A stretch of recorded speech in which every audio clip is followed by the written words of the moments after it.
All right, so this is my finished painting. This is just all my paint layers that I made myself, right? All my own pixels, using a base layer, using a refined paint layer. And you can keep building them up, you can keep working. It's just got a white background behind it. Now, what if I want to cheat a little bit, and instead of only using my own pixels, I want to bring kind of my knowledge of compositing into it to modify these pixels. So I downloaded these paintings by abstract expressionist painters, and I'm just going to stretch them across, like we used texture fills when we were compositing, across my painting. Right? Then I'm going to go to my combined cat layer, the one I used to get the gray silhouette behind. I'm going to select the empty space. I'm going to invert that selection. I have contiguous turned on for this magic wand. Invert it, and then I'm going to duplicate it from this. Make a cookie cutter from that, right? So how do you imitate paint textures that you want, especially traditional paint textures? You can always composite them. And then, without even taking the opacity down, I'm just going to play with the different blending modes on the layer and see if something sticks out to me. Like, I love what that does to the darks.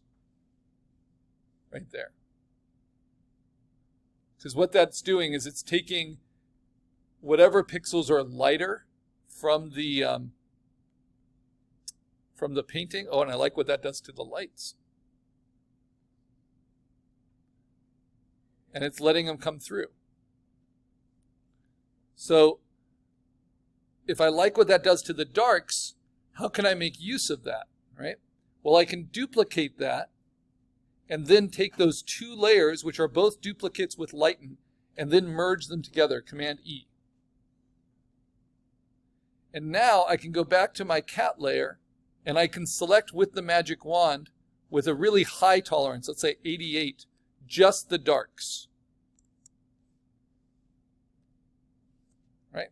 And then I can duplicate that from that layer. Right? Now I have it in just the darks, and now I can play with blending those in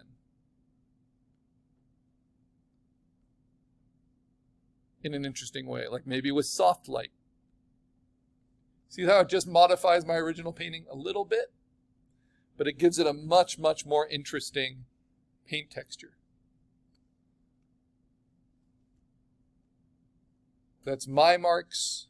That's with the layered on abstract expressionist painting, just in the darks. Now let's do it with the lights. I'm going to bring in another painting. This is a William de Kooning painting. The last one was a Joan Mitchell.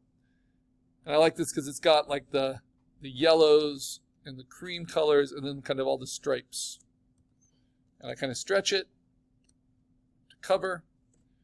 Then this is all just optional having fun. Things that it shows digital painting combined with compositing, right? Select the empty space around my animal, select the inverse, go to the painting I brought in, and then duplicate it. Right? Get that. Play with blending modes. See what kind of things they do. Oh, that looks pretty nice. Soft like there. I like what that's doing there a little bit, but it looks a little forced. So let's see.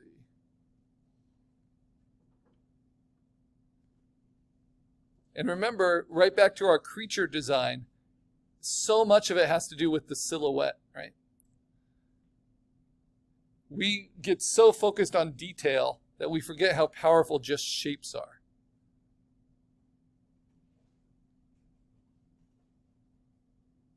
I like this. Okay, so lighter color again. That's kind of winning out for me. Now I'm going to go to my darker color one, right? And I'm going to select the empty space around that, and then I'm going to select only that from my cutout. Right? So I've just got that. Now I'm going to play with blending it in, either with opacity or maybe erasing away from it, or blending it in a different way. But I think lighter color is what I like, so I'm just going to use an eraser and reveal it in the places I want to reveal it. But again, it gives me a much more interesting paint texture. You see the little tiny brush strokes?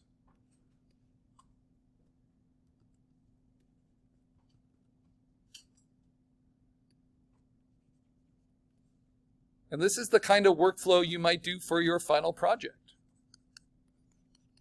where you really mess between digital painting and compositing and layer styles and blending modes and scribbles and whatever you're thinking, right?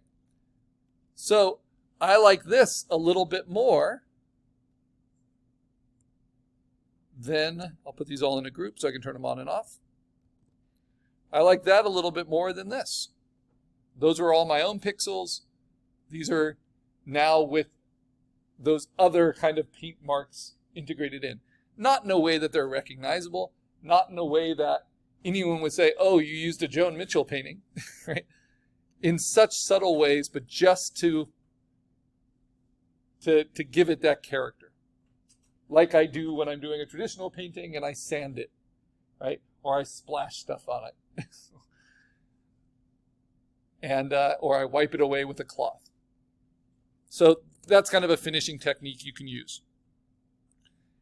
And then because we did a blank background, remember you always save your PSD, we can always bring in a background too and composite a background. So maybe I take this layer, which is this William de Kooning drawing with collage newspaper, and I stretch it across as a background. And then maybe I make a little shadow cut out underneath my cat.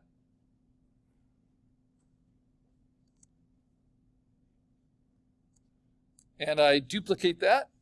And then I play with adjustments like hue saturation. Shift the color, the saturation of it,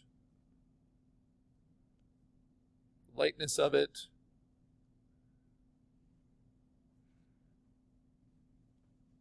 And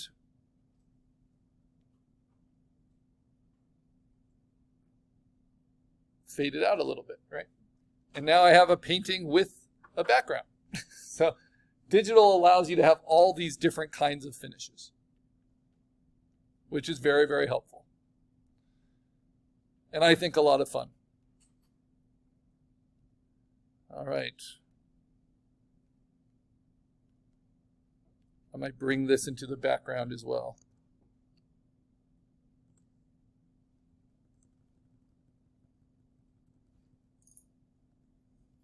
Aha.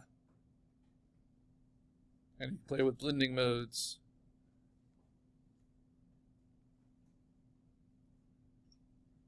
Nice. All right. So that is our digital painting assignment.